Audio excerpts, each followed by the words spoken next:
He's a winner, he's a star. He's a prince among men.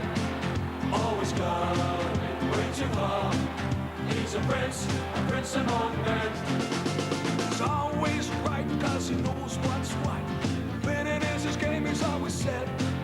He's the best, he's the prince, and he's got the light. And he hasn't let it go to his head. In the Hall of Fame, he's an all-time great. The finest football player of his day.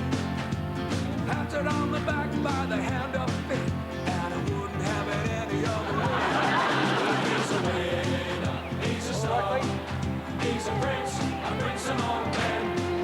He's a prince among men.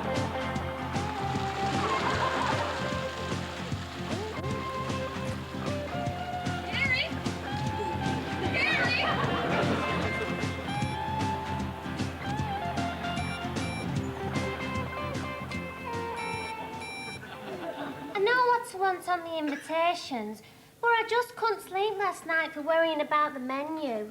Beef versus fish again. And there's still a question mark hanging over the melon balls. I suppose at a wedding reception it could lead to unpleasant jokes. Prawn cocktail. Well, it's the same problem. Why won't this door open? It's number 18, Mr. Prince. 18? I was pressing 17. If the fire brigade arrived, tell them it was just another practice. Sonia, what is it today, then? Beef versus fish. Beef. Beef? Really? Yeah, beef for a winter wedding. You're probably right. Hey, I'm always right. And how's it intended? Kevin's very well, thank you. Has his skin cleared up? Well, the acne's subsided, but I'm afraid the eczema's put in another appearance. Sounds disgusting. What do you reckon, Bev? Could you kiss someone like that? I've always found Kevin a charming young man. Yeah, he is. If you close your eyes. Still, love's blind, eh, Sonia? And let's face it, you're no oil painting yourself. Morning, Gary. Good weekend. Yeah, not bad. Yeah, we had quite a nice time too. We've been invited over to this nice... Dave, shh, I'm not really interested. You've done it again. How many times have I told you about putting things in front of these photos? You've covered up Princess Anne. That is practically treason. Sorry. Very proud of this photo. Princess Anne being introduced to me. You've been introduced to Princess Anne, surely? Hey, she said she was very pleased to meet me. I think she knows what she's talking about. Where's Stan? Dave, I will thank you not for putting two soccer legends, me and Stanley Matthews, behind your National Breakdown membership pack. Right, what's my programme for the week? Well, tomorrow you're opening a supermarket in Widnes, usual thing. OK. When's the Queen's birthday? Don't know why. You thinking of sending her a card? Don't be stupid. It's just, I was thinking with the birthday honours, like, do they write to you if you get one? Do you have to look it up in the paper? What? I mean, I expect if it's a little one, like an OBE or an MBE, that sort of crap, you probably have to look it up. But if it's a biggie, you know, like a knighthood, they'd probably give you a bell, or maybe even send someone around that could do the pools. A knighthood, you? You don't seriously think you're going to get a knighthood, do you? Could do. Well, what would you get one for? Services to sport. I don't know, practically anything. I'm a captain of industry now, you know me. Got all these businesses making money. For you? Not just for me, for this country. And there's me charity work. Look at all the stuff I do for blind kids. I'm the one who thought about taking them skydiving. That was a brilliant idea. It was, actually. I bet little Leslie Jefferson thought so. Hey, that was not my fault. The chances of getting caught in a windsock must be hundreds to one. OK, if he'd seen where he was going, he might have taken evasive action. He's still in hospital. But his injuries are more psychological than physical. Actually, I might send the Queen a birthday card. You know, get the ball rolling. Yeah, you do that. Anyway, Thursday, you're at the Royal London Hotel giving an after-dinner speech at a Metropolitan Police do. It's in honour of Richard Collier, the Assistant Chief Commissioner. Now, he's the sort of person that gets a knighthood. Why? Well, he just won an award for bravery. He personally rescued 4 people from being held hostage in a bank. It's just a question of being in the right place at the right time. You want to know what courage is? Playing around a pro-celebrity golf with Jimmy Tarbuck. Gary Prince. Hello, love. Have you?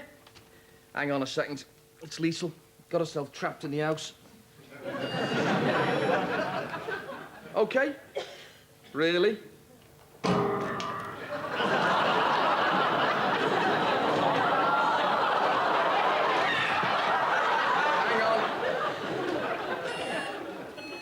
Has that done the trick? Yeah, good. No problem. See you later. I don't know, the most sophisticated system money can buy. The wife will soon get the hang of it. Anything in here about me? No. So, what time are you in London on Thursday? They want you there at 7, but I won't be coming with you. Why not? You always come with me. Well, if you must know, I've got a hospital appointment. Oh, yeah, and that's more important than my career. How selfish can you get? We're still having problems with the guest list. You see, my side's bigger than his side. Oh, it's the seating you want to worry about. That's where you need tact and diplomacy. You've got to be aware of nuances. Oh. I remember at my wedding, Christopher's cousin Ronald wasn't really entitled to top table status, but he's in advertising. He invented the slogan, "I feel like a Fig Newton." So we thought, put him next to the vicar. They'll have things in common, both being educated men. Shall I bring my first aid kit? Why? Best to be on the safe side. My medical training can come in very handy on these occasions. If someone got a fishbone stuck in their throat, I'd know exactly what to do. So would I. I'd sack the caterers because we're having beef.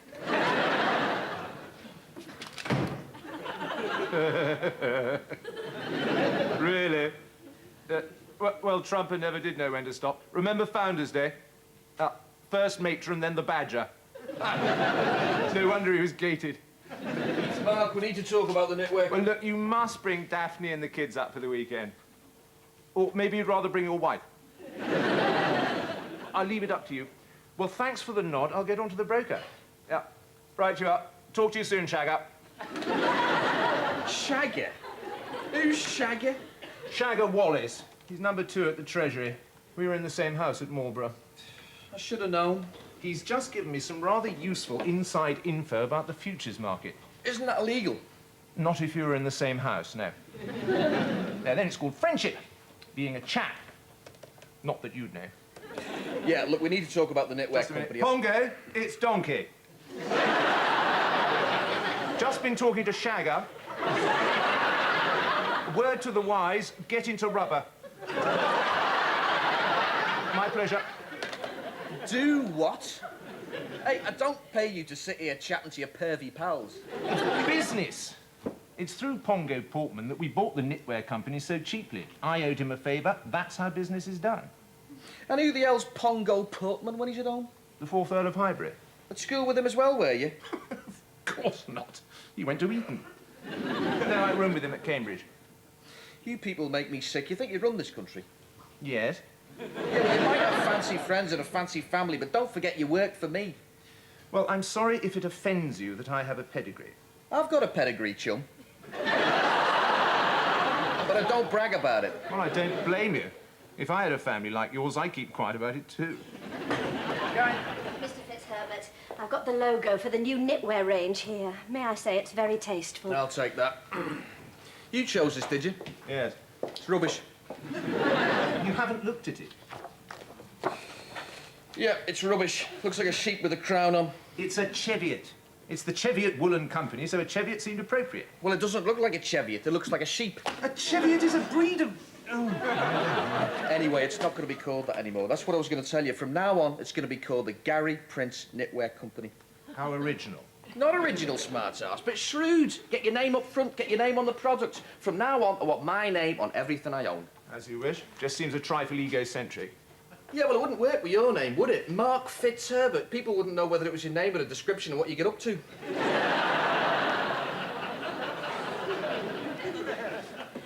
Beverly, get on to our Sheffield tool manufacturers, will you? Tell them that our Lord and Master has insisted on a name change. From now on, they're going to be called Gary Prince's Tool Works. A fax has just arrived for your wife. Take it across to her, Sonia, yeah? Right. Gary Prince. There you go. That's the new logo. That's what I want on the knitwear range. Get it off the company straight away, Bev.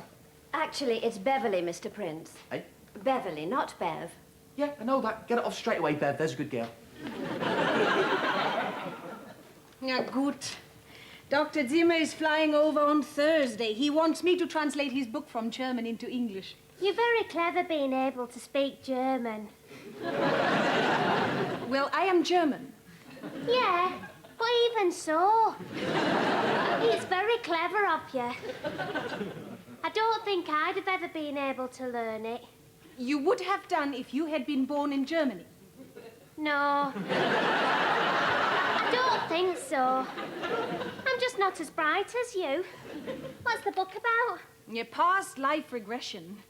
It's a process whereby someone is taken back to a previous life under hypnosis. Oh, that's been on telly.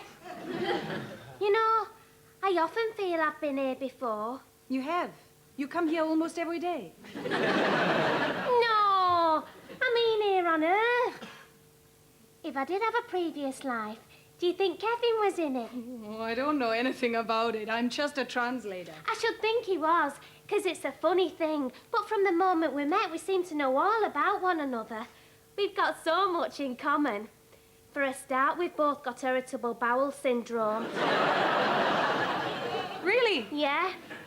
And then there's gone to the opera, the ballet, the theatre, classical music concerts, etc. I didn't know you and Kevin liked that sort of thing. No, we don't. We can't stand it. That's what I'm saying. We like staying in and watching telly. That's why we're so well suited.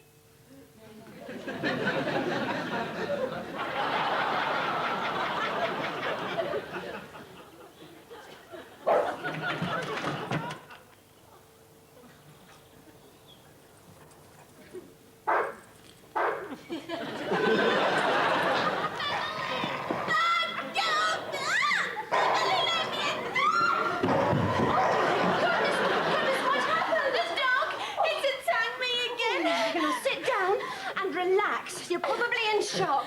Hey, Sonia, smarten yourself up a bit. What do you look like? I think we should talk about the dog, Mr. Prince. Hey, that is not kind. I've seen some dogs in my time, but Sonia's not one of them. A bit rough, maybe, but a dog, no way. No, the guard dog. It attacked her. Good. What? That's what it's trained to do. It's trained to savage burglars. I'm not a burglar.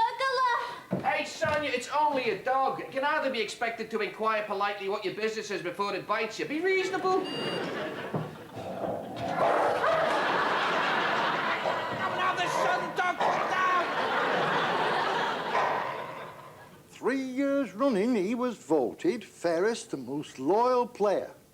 Say what you like about Trevor Ketley. All right. He was a Jessie. A waste of space. The worst footballer this He was club... a gent. He is a gent. He was in here last night, bought me a drink. I said, Trevor, you're a gent. Now, he has done well for himself. He's a councillor now, you know. He's going to donate a cup. So you said. The Councillor Ketley Cup for the player with the cleanest kit. What a prat. You see, it's standards with Trevor, and that's why I made him captain. With him in charge, it wasn't whether you won or lost, it was how you played the game. In his case, with 2 left feet. Everyone knows this club has only ever produced one player worth talking about. Me. 12 years old, I broke every record in the North West Counties Pennine League. I was a genius, a prodigy, the most complete footballer this country's ever produced. The other thing about Trevor was his modesty. That and his generosity. What are you doing? I'm cancelling Thursday's training. Half the lads have got flu. I've spoken to Barry's psychiatrist. He still won't come out of the house. You can't do that, Vince. I just have done. Trevor paid for this notice board, you know, out of his own pocket. I said to him, I said, Trevor, do you want your name on it? You know, the Trevor Ketley notice board. And do you know what he said?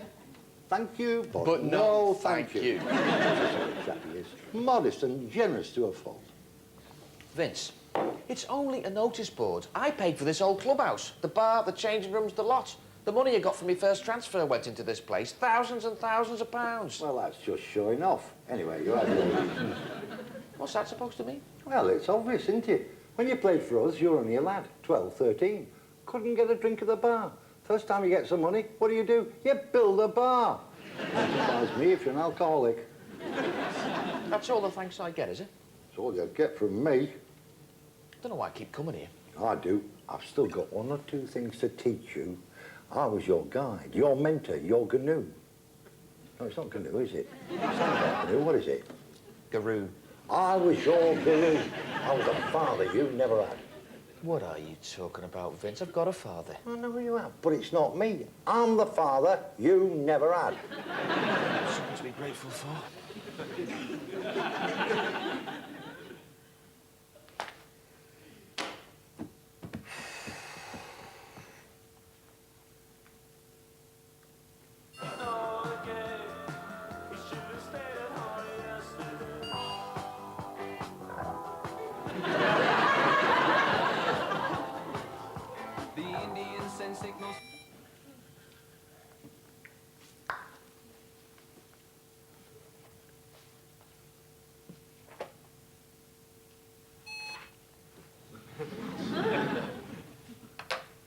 Should we have a chat?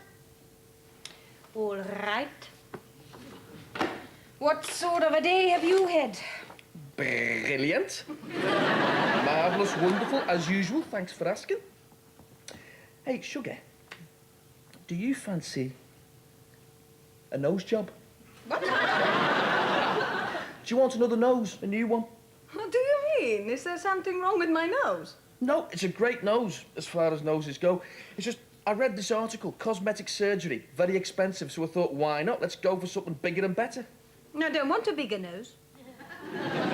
No, I didn't mean a bigger... Do you fancy having bigger... No. I think I will have a drink.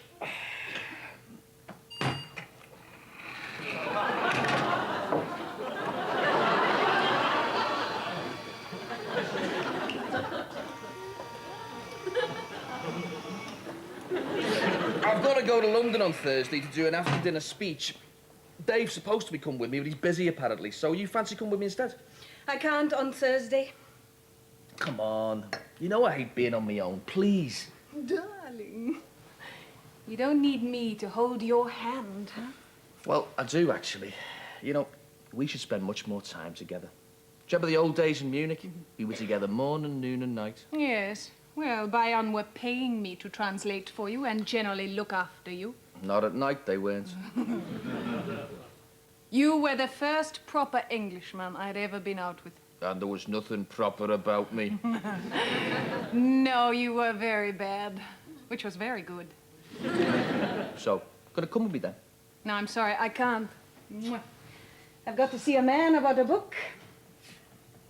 And yes, thank you, Gary, I will have a glass of wine. Oh, I see. I suppose this man and his book are more...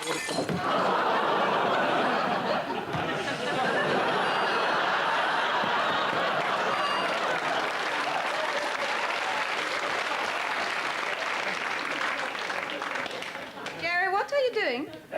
Just testing the carpet. See if it repels stains, like they say. Oh, yes, a fantastic shot. There we go. To Irene, lots of love, Gary Prince. There we go. Hey, Gary. Yeah? I saw you on the Desert Connor show last week. Oh, you were smashing. Way, thank you, my angel. It's a lovely man, Des, and a good personal friend of mine. Okie dokie, been terrific meeting you all. Take care, be good, and if you can't be good, come round to my place. Whoa! I love you all. Take care. See ya. Come on, Dave, let's go. Yeah. Your routine with the salami went down well. Yeah, the housewives love that. Of course, you always get one that faints.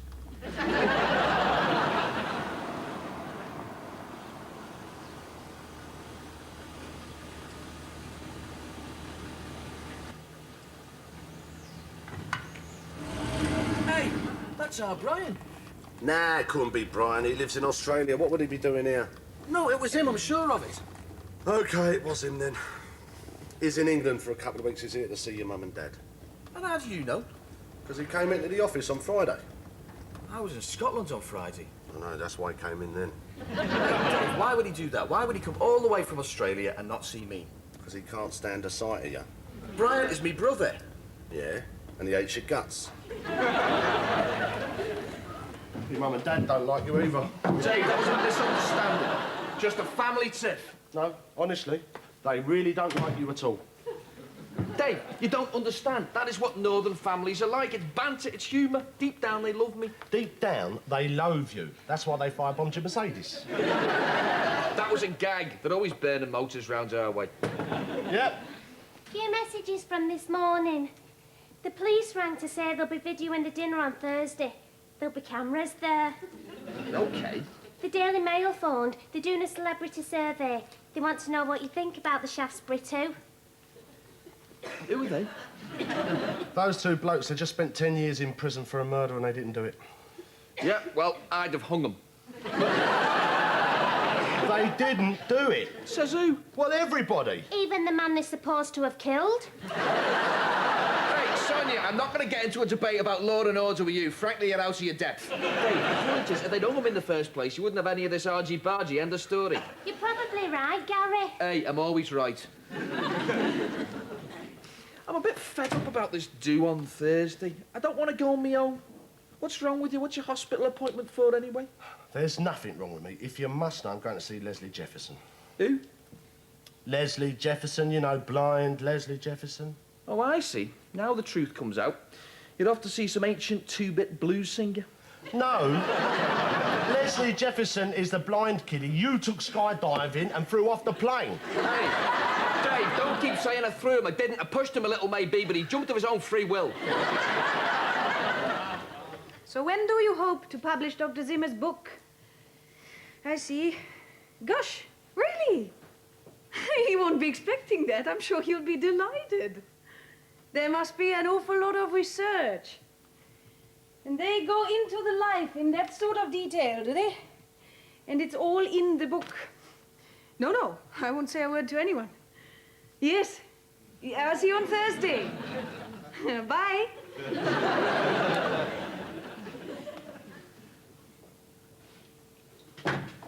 Dun, dun, dun, dun. Hey, Thursday, I know you know. What? You old devil. This is your life, isn't it? What are you talking about? I've just heard Liesl talking to Michael Aspel. That's why you're closing on Thursday. Thursday, because I've got to go. Hey, I know.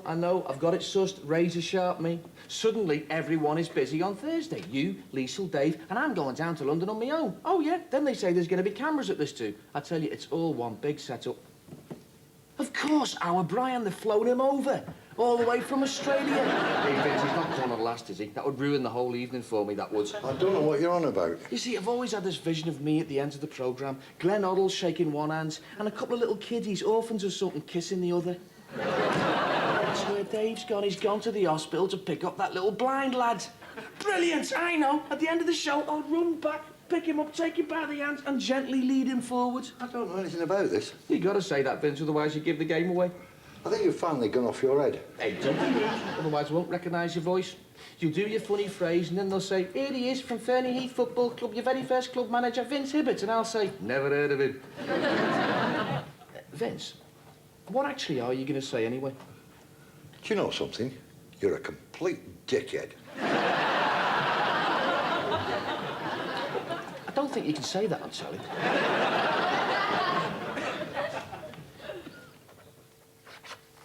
I hope Vince behaves himself tomorrow.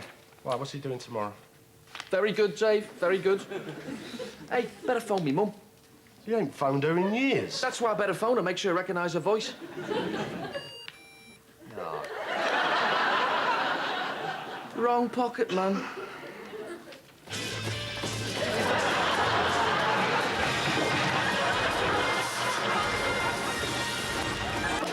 Yep, that's her voice, all right. It's the answer phone. Hello, Mum. It's Gary. Gary Prince.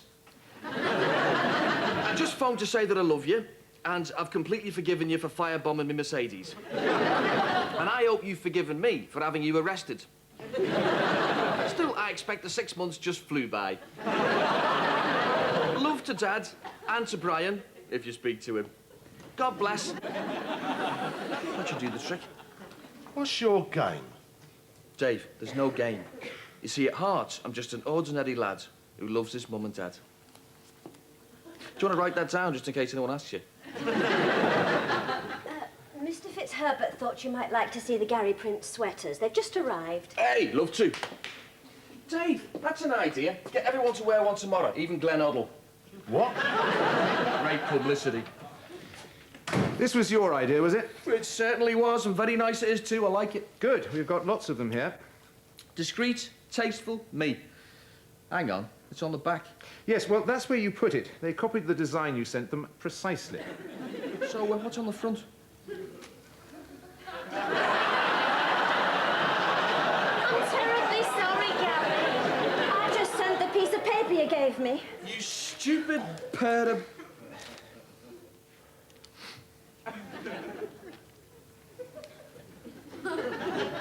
What is the problem? I knew all the time. This is, in fact, my wedding present to you, Sonia. Oh, Gary. I don't know what to say. How many they made? 5,000. Good God.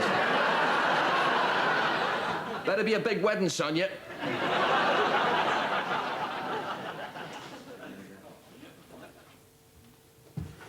Okay, love, I'm off. See you later. No, I thought you were staying in London tonight. Oh, all right, then. See you tomorrow. Give Dr. Zimmer my regards. Tell him me Auntie Enid really loves his frame. I don't understand what you mean. Zimmer. You really should have thought of a better name, you know. Like you said, gotta see a man about a book. See ya.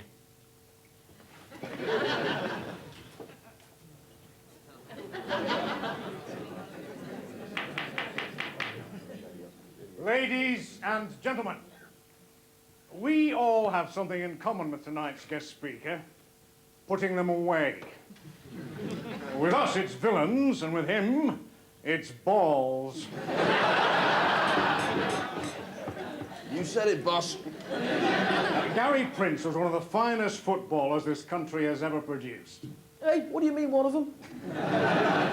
But now, of course, he's much more than that. Businessman, entrepreneur, television personality. A man who has always got a good word for the boys in blue. Ladies and gentlemen, Gary Prince.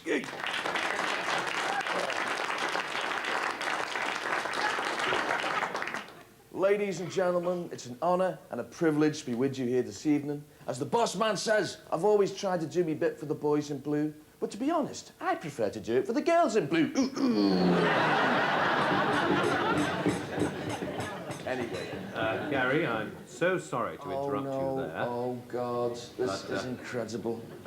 Mikey, I don't believe it. But tonight, Richard Collier, OBE, winner of the George Mellon Award, this is your life.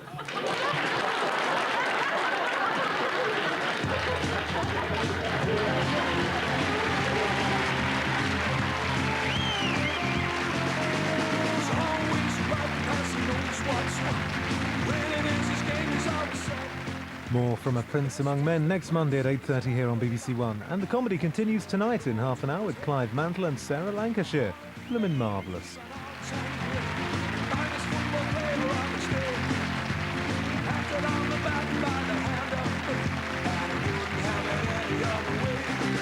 He's a winner, he's a star, he's a prince among men.